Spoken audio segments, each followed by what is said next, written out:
Bernard Maillard, vous êtes journaliste récemment retraité, membre du conseil de déontologie et de journalisme des médias. Qu'est-ce que vous y faites dans ce conseil?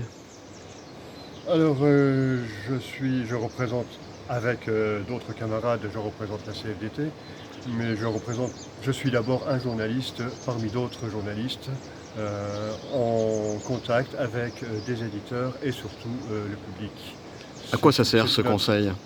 c'est justement tout l'intérêt du conseil, c'est d'être un espace de discussion, de confrontation éventuellement entre les trois parties prenantes qui sont donc, je répète, le public, les journalistes et les éditeurs, c'est-à-dire, disons, pour simplifier, les patrons de presse. Vous rendez chaque année un certain nombre d'avis. Là, c'est la première année d'ailleurs de fonctionnement.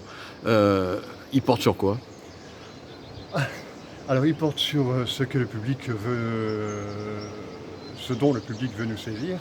Euh, Très schématiquement, le CDJM est ouvert à toutes les sollicitations de public qui estimerait avoir trouvé dans le travail d'un journal, d'un média internet, d'une télévision, des entorses sérieuses à la déontologie de la presse. Donc notre fonction est d'abord de voir si effectivement il y a des fautes déontologiques, de les analyser, d'en trouver les raisons, d'en suggérer éventuellement des corrections, sans jamais nous ériger en tribunal, ça n'est pas du tout le lieu ni l'objet, mais en remplissant ce rôle de conseil au service du public et des professionnels. Donc c'est pas un lieu où ni les médias ni les journalistes sont sanctionnés. Est-ce que cet organisme, cette institution vous semblait indispensable en France? Bien sûr que non, ça n'est pas un lieu où les journalistes se sont sanctionnés. La justice est là pour ça et c'est pas aux professionnels de le faire. Oui, c'est un endroit une fonction qui manquait en France. Nous sommes à peu près le dernier pays en Europe à nous doter d'un conseil de presse avec la participation des professionnels.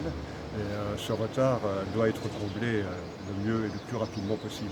Ultime question. Dans votre dernière fonction justement au sein du Républicain Lorrain, après une carrière de journaliste bien remplie, à la sortie de votre école qui était le Centre universitaire d'études du journalisme de Strasbourg, vous avez été éditorialiste, donc vous regardiez l'actualité, vous portiez un regard, parfois des jugements, des avis. Est-ce que c'est un prolongement pour vous de ce travail salarié que vous aviez quand vous étiez au Républicain Lorrain? Parfaitement. C'est le travail d'un journaliste, éditorialiste ou pas, du reste, une fonction très citoyenne, pour employer des termes que tout le monde comprend aujourd'hui. Et prolonger ce métier en se mettant au service des confrères et du public, c'est effectivement un aboutissement presque naturel.